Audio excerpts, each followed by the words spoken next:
வணக்கம். நம்ம இன்றைக்கி ஒரு பியூட்டிஃபுல்லான டிப் நம்ம ஸ்பிரிச்சுவல் ஜேர்னியில் பார்க்க போகிறோம்.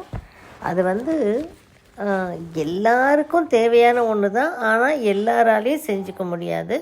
தாய்ப்பால் கொடுக்குற பெண்கள் மட்டும் தான் குழந்தைகளுக்கு செஞ்சு வைக்க முடியும். இது தாய்ப்பால் நிறுத்திட்டோன்னா ஒன்றும் பண்ண முடியாது. ஸோ இது அவங்களுடைய குழந்தைகளுக்காக. அவங்க குழந்தை அப்படின்னா குழந்தை வயசில் இல்லை, அவங்க 90 வயசு ஆகிற வரையிலும் கூட, அவங்க இறக்குற வரையிலும் கூட இதை யூஸ் பண்ணிக்கலாம். அப்படிப்பட்ட ஒரு பியூட்டிஃபுல்லான ஒரு டிப்பு தான் நம்ம இன்றைக்கி பார்க்க போகிறோம். இதுக்கு என்ன தேவைன்னா வெறும் வசம்பு தான், வேறு எதுவுமே தேவையில்லை. ஆனால் தாய்ப்பால் தேவை. அதனால தான் சொல்லிட்டேன், வேறு ஆண்கள் செய்ய முடியாது. சிறு குழந்தைகள் இருக்கக்கூடிய தாய்கள் மட்டும் தான் குழந்தைகளுக்காக செஞ்சு வைக்கக்கூடிய ஒரு பொக்கிஷம்னு சொல்லலாம். இதை குழந்தைங்களை பார்த்திங்கன்னா உடல் சூம்பி போயிடும், வயிறு பெருசாக இருக்கும், காலெல்லாம் ஒல்லியாக இருக்கும், சாப்பிட்டதெல்லாம் எப்படி போகுதுன்னே தெரியல. வயிறு மட்டும் பெருசாகிக்கிட்டே இருக்கும், ஆனால் கால் ஒல்லியாக இருக்கும். அப்புறமா இவங்களுக்கு நிறைய திருஷ்டி படும். அப்புறம் தீவினைகள் அவங்கள சுற்றி நடக்கும். அப்புறம் கெட்ட சக்திகளிலிருந்து பாதுகாக்கிறது. எப்படி கெட்ட சக்திகளிலிருந்து பாதுகாக்கிறது? ஒரு தாய்க்கு தெரிஞ்சிடும், தான் குழந்தை இன்றைக்கி நல்லா இல்லை, ஏதோ பாதிக்குது குழந்தைக்கு உடம்பு அப்படின்றது தாய்க்கு உள்ளுணர்வு காட்டி கொடுத்துரும்.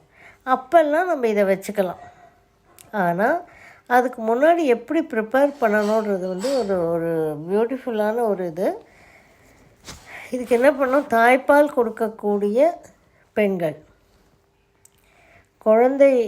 குழந்தை இருக்கும் இல்லையா, அது சின்ன குழந்தையோ பெரிய குழந்தையோ எது வேணால் இருக்கட்டும், செஞ்சு வச்சுக்கோங்க. இதை தாய்ப்பால் கொடுக்கக்கூடிய பெண்கள் மட்டும் வசம்பு ஒன்று எடுத்துக்கோங்க. பெருசு எவ்வளோ வேணால் எடுத்துக்கலாம். நீங்கள் 2, 3, 4 கூட எடுத்துக்கலாம் நீங்கள் வசம்பு. ஏன்னா இதை செஞ்சு வச்சிட்டோம் அப்படின்னா நம்ம அந்த குழந்தை 90 வயதானாலும் அந்த குழந்தை இறக்கும் தருவாய் வரையிலும் இதை வைக்கலாம். ஒரே தடவை தான் செய்ய போகிறீங்க, திரும்பி திரும்பி செய்யணும்னு அவசியம் இல்லை. ஏன்னா பால் வேறு கிடைக்காதில்ல, அதனால் கொஞ்சம் அதிகமாக கூட நீங்கள் செஞ்சு வச்சுக்கோங்க.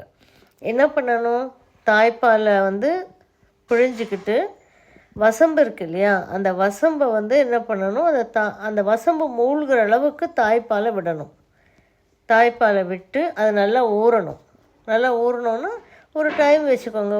ஒரு காலையில் போட்டிங்கன்னா சாயங்காலம், இல்லை நைட் போட்டிங்கன்னா மறுநாள் வரைக்கும் ஊறணும்.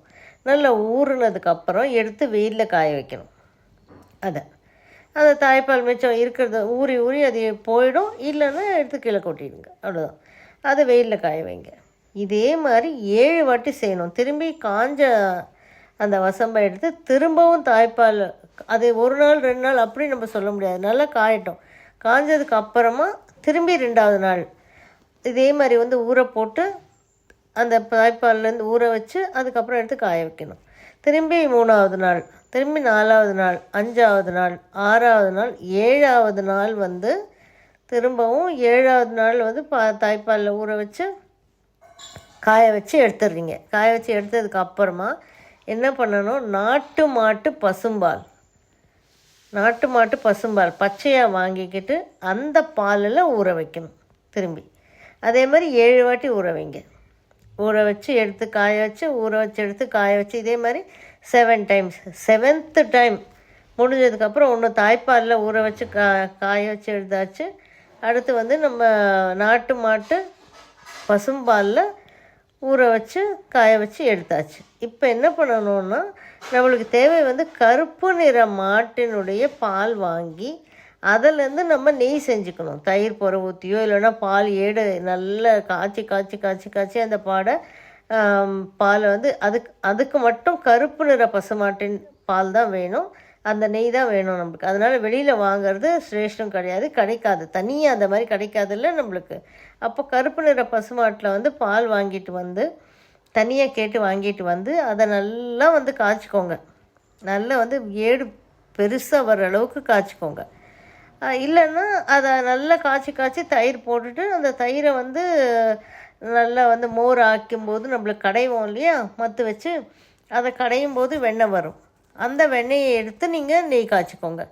எப்படியாவது ஒன்று கருப்பு நிற பசுமாட்டு நெய் தான் நம்மளுக்கு வேணும். இதுக்கு பால் வந்து வெறும் நாட்டு மாட்டு பசும்பால் போதும். ஆனால் வந்து கருப்பு நிற பசுமாட்டின் நெய் தான் வேணும். இது ரொம்ப மாற்றவே கூடாது. மாற்றினா அந்த ரிசல்ட் இருக்காது நம்மளுக்கு.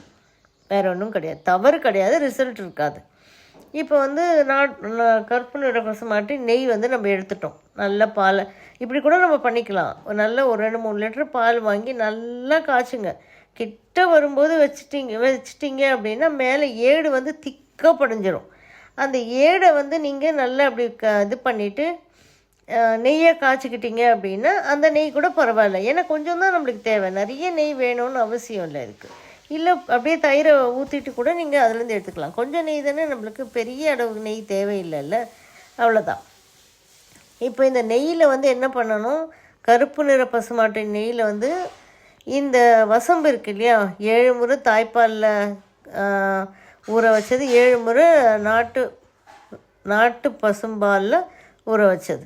இதை என்ன பண்ணணும், இந்த கருப்பு நிற பசுமாட்டின் நெய்யில் வந்து தொட்டு விளக்கில் வந்து ஒரு விளக்கெண்ணெய் ஏற்றி அந்த விளக்கில் வந்து நீங்கள் திரி போட்டிங்கன்னு வச்சுக்கோங்களேன். அப்போ அது எரிஞ்சிட்ருக்கோம் இல்லையா, அதில் வந்து இதை தொட்டு இந்த கருப்பு நிற பசுமாட்டின் நெய்யிலால் தொட்டு அந்த வசம்பை வந்து கறுக்கணும். ஏன்னா அந்த கருப்பு நிற பசுமாட்டின் நெய்யில் வந்து நம்ம சுடுறதுக்கு நுய்யை தடவி சுடுறதுக்கு முன்னாடி இந்த வசம்புக்கு என்ன பண்ணணும், தாயினுடைய தலைமுடியை வந்து அப்படியே வந்து ஒரு நூல் சுற்றுற மாதிரி அந்த வசம்புக்கு சுற்றிடணும். நம்ம எவ்வளோ வசம்பு போட்டுக்கிட்டாலும் எல்லா வசம்புக்கும் மினிமம் ஒரு முடியாவது சுற்றணும். கொஞ்சம் நிறைய முடி சுற்றுனீங்கன்னா கூட நல்லது தான், அதனால் தவறொன்றும் கிடையாது. ஒரு நூல் சுற்றுற மாதிரி நல்ல முடியை வந்து நல்லா சுற்றிடணும், தாயின் முடியை சுற்றணும். சுற்றிட்டு அந்த வசம்பு மொத்தமாக சுற்றிட்டு அப்புறமா நீங்கள் கருப்பு நிற பசுமாட்டின் நெய்யில் வந்து தொட்டு அதை வந்து அப்படியே நெருப்பில் வந்து சுடும்போது அந்த கருப்பு வரும்.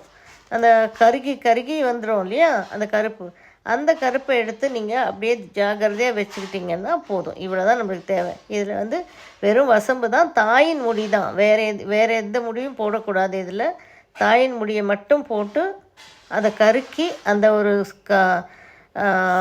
என்ன சொல்லுவாங்க, கருக்கி ஒரு கருப்பான ஒரு இது இருக்கும் இல்லையா, சுட்டது, தட் இஸ் வசம்பு சுட்டது, அதை வந்து ஒரு டப்பாவில் போட்டு வச்சுக்கோங்க. இவ்வளோதாங்க, சுட்டு கறியாக்கி வச்சுக்கணும்.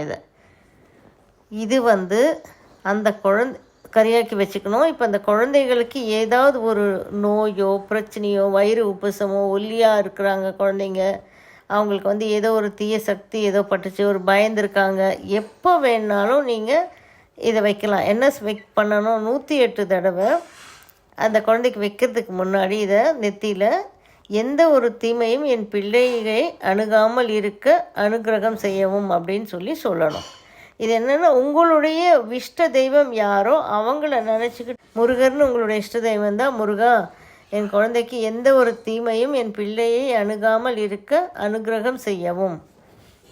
இல்லை ஏதோ பிள்ளையார் தான் ரொம்ப பிடிக்கும்னா, பிள்ளையாரப்பா எந்த ஒரு தீமையும் என் பிள்ளையை அணுகாமல் இருக்க அனுகிரகம் செய்யவும் அப்படின்னு 108 தடவை அதை கையில் எடுத்துக்கிட்டு சொல்லிவிட்டு அப்புறம் நீங்கள் குழந்தைக்கு வந்து இட்டுட்டீங்க அப்படின்னா, இது வந்து அந்த குழந்தைய ஆரம்பித்ததுலேருந்து அந்த குழந்தை இறக்கும் தருவாய் வரையிலும் யூஸ் பண்ணலாம். திரும்பி 2வது வாட்டி செய்ய வேண்டியதே கிடையாது. அது ஏன்னா தாய்ப்பால் இருக்கும்போதே அந்த தாயை வந்து அந்த குழந்தைக்கு கொடுக்குற ஒரு மருந்து, அதனுடைய காலத்துக்கும் யூஸ் பண்ணக்கூடிய ஒரு மருந்து. இது பெரிய கஷ்டமான விஷயம் இல்லை. அதனால் தாய்ப்பால் இருக்கக்கூடிய எல்லாருமே செஞ்சுக்கோங்க. இப்போ வேறு யாராவது நான் செய்யணும் என் குழந்தைக்குன்னு ஆசைப்பட்டீங்கன்னா அது முடியாது.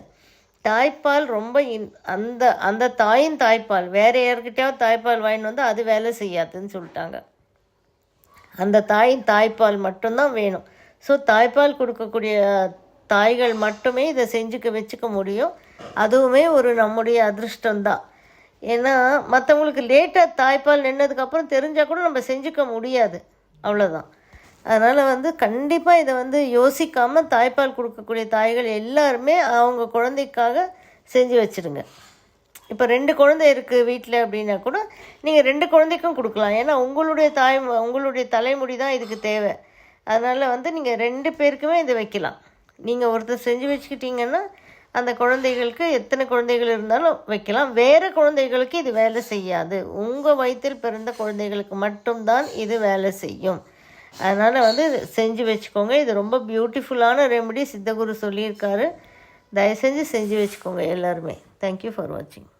இந்த வீடியோ உங்களுக்கு பிடிச்சிருந்தா லைக் பண்ணுங்கள், ஷேர் பண்ணுங்கள், கமெண்ட் பண்ணுங்கள், சப்ஸ்கிரைப் பண்ணிக்கோங்க, பெல் ஐக்கான் ப்ரெஸ் பண்ணிக்கோங்க. ஸோ தட் நாங்கள் போடுற எந்த வீடியோவும் மிஸ் பண்ணாமல் உங்களுக்கு நோட்டிஃபிகேஷன் வரும்.